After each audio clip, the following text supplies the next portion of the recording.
Peace world. Thanks for pressing play on another Pay Me No Mind sports and entertainment video. My name is Wood. I'm gonna jump right into it today. Well, I used to do a series called a daily morning check-in called Morning Wood. This will kind of be in that same vein. Pause. Uh,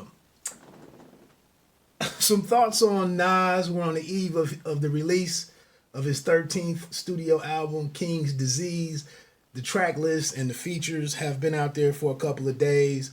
Just had a couple of thoughts on that. And then also, I spent some time last night on my bike ride listening to Ransom, his director's cut, Scene 3. Just a phenomenal project. Just some quick thoughts on that one. I'll get into a full review later. So getting into this Nas first. You know, I'm trying to be optimistic about Hit Boy. And I also want to shout out to DJ Toomp, who Nas collaborated. And it's like, why is Nas, when the end came out, or Untitled, the album back in the day with the controversial title, it was like, why the hell is Nas working with DJ Toomp? But Toomp didn't do a bad job. He didn't do bad by Nas. He didn't produce everything on that album, but I think he had like the singles, Nigger.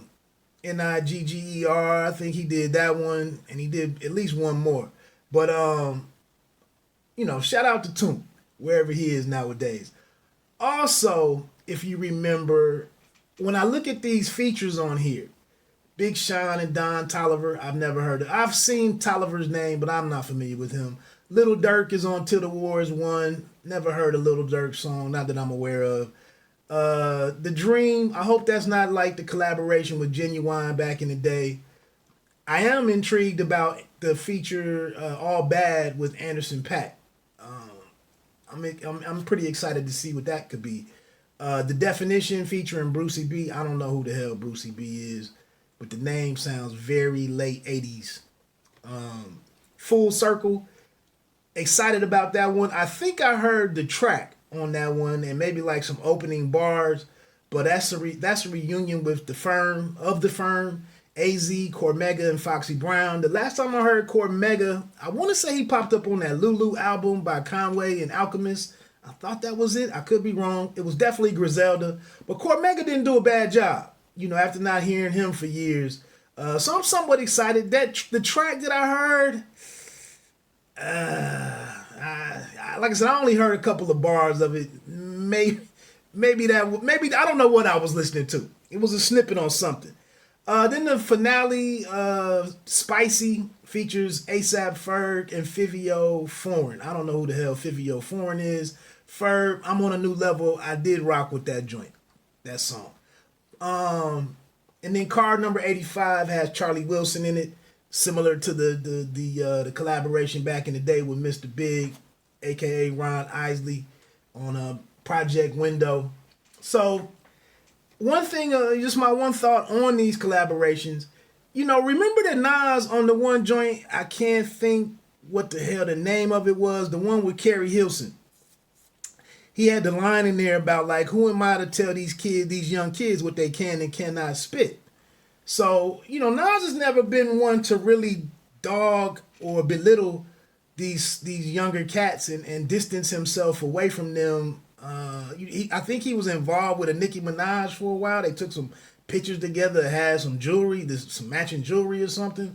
It was kind of short-lived. But so to see him pop up with these younger people, Big Sean, I don't know, man. I'm just gonna listen to the album. I think it drops at midnight, and we can all get to where we get with it. Oh, before one thing, shout out to my man Latoris Harrison, who made a comment about Ultra Black sounding dated and like it should have been on the Untitled album. This commenter or contributor on Genius.com, Jens YAO, mentioned that, and I don't know if this is true or not, but this would be typical Nas. This person said that back in 2012, Nas and Hit Boy had some sessions in April where they were recording songs for Life Is Good, but the hard drive that contained beats and vocals were accidentally taken by someone on Kanye's team, and eventually resurfaced 7 months later. And after Nas's then album has been released, nothing has been done with those collaboration songs, beats, and vocals until 2019 when Nas released The Lost Tapes 2. When Royalties, the single that Hit Boy did on there, Royalties' original vocals by Frank Ocean were later replaced by Ray Vaughan's. This album 8 years later is to further cement and finish the collaboration that Nas and Hit Boy started back in 2012.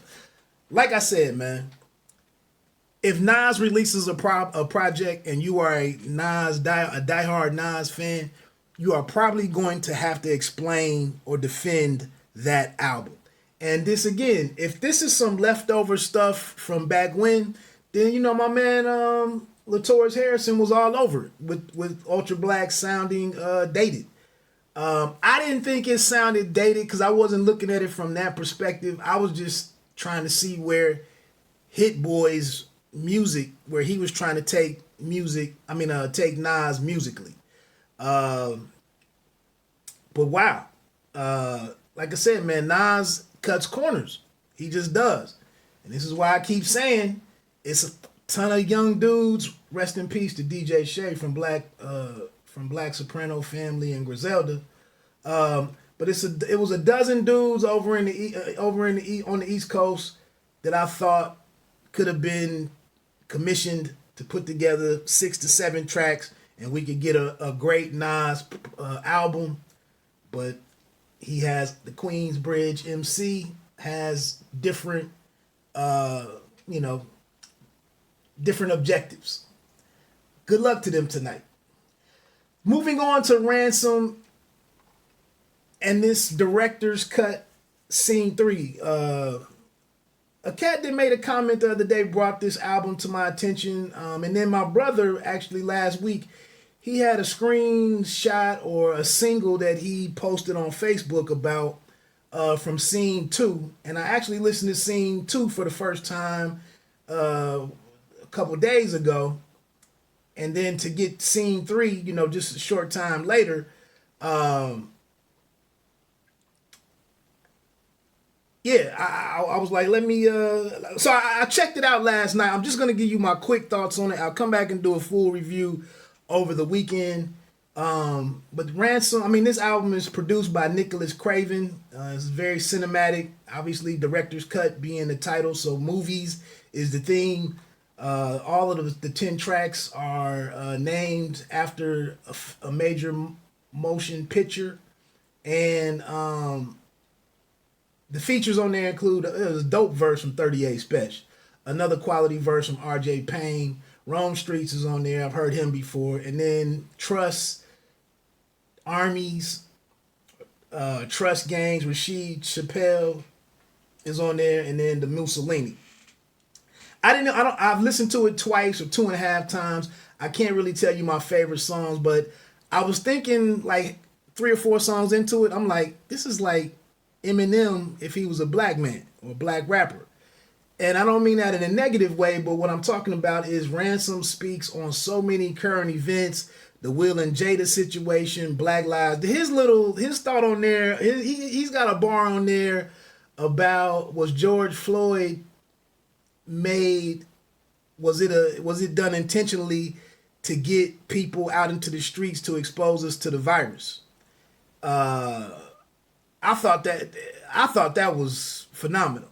Whether or not I agree with that or not, the way that he set it up and executed, I thought was phenomenal. And then just to address it, to have some thoughts on it. And that's my overall takeaway from this project, man. I'll put that out there right now. 5 or 6 years ago, when I was really kind of in a bad space with hip hop, part of the reason I was there was because I was sitting here listening to a lot of it like, man, you can't tell me that every black man walking around that he's only thinking about hoes, bees, head, foreign cars, sneakers, and clothing, and murder, guns, and drugs, and using drugs. Like, it's got to be somebody with a larger world view. And that's what I'm seeing the last few years with the rise or the emergence of Royce the 5'9", Black Thought, some of the lyrics that I get out of from a Benny the Butcher sometimes, even Conway sometimes. It's a couple other dudes. Freddie Gibbs has some. Oh, it's some dudes that say that in their lyrics, I can tell that they're looking at the same world as me, and a lot of them are questioning or have the same issues with what is happening, what's going on. They have the same, or they're, different life changes when you're trying to change up your lifestyle or make improvements in your life. I hear in these guys' lyrics some of the same things I'm confronted with as an aging man. And Ransom is another guy who, when he's talking about some of the things on here, his philosophies that he shares, I could chop it up with Ransom. It would be dope to sit down and share craft beer with this brother or whatever kind of liquor he drinks or whatever. I could have a real conversation with him. And for a while, it was just like a lot of dudes running around, and I'm like, really? Again? More? Just like so-and-so? It was ridiculous. So, now, the difference where it's not, like an Eminem is that, Ransom doesn't have any video or singles on here necessarily. Craven's music is a bit interesting, man. I gotta look this dude up. It's not a lot of stuff on here really to nod your head to per se. It's well produced, but just some interesting samples. And that's another thing, man. I mentioned this after listening to the YBN Corday Kids album, or just Corday now. I think he might have changed that or dropped the YBN thing. But hip hop is really letting a lot of different voices be heard right now. And I don't think it's letting. Technology has advanced so much that a lot of different dudes can just go out here and they're finding out a way to make this stuff happen and to get projects released and completed, to get them completed and released and get them out to the people. And you can go out here and find them. So again, even though I just turned 45 last month, man, I'm not sitting here talking about hip hop is dead and rap is trash and all of that. You can go out here and find interesting projects. I wouldn't mind hearing Ransom over a linking up with either a 38 Special for a full album, which he may have done that already. I fell off for a couple of years with his music, honestly.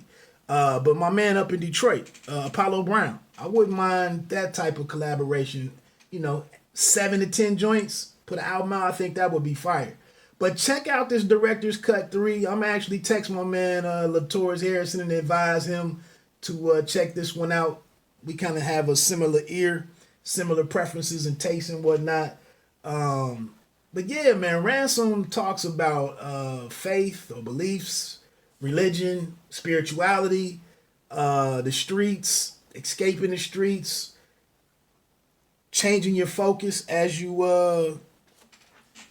get to different stages of life, diet, the news, the hidden hand, conspiracies and whatnot, but he does it in a not in such a reckless manner. And you don't have to agree with everything that he's saying, but at least it's somebody telling you that they're questioning what they're seeing and what's going on and how I want to be a part of that, or this is what I'm leaning into. And you can make up your decision whether or not you want to support these guys or not. Hey, my name is Wood. Thanks for rocking with me. You don't have to be great to start, but you have to start to be great. Peace.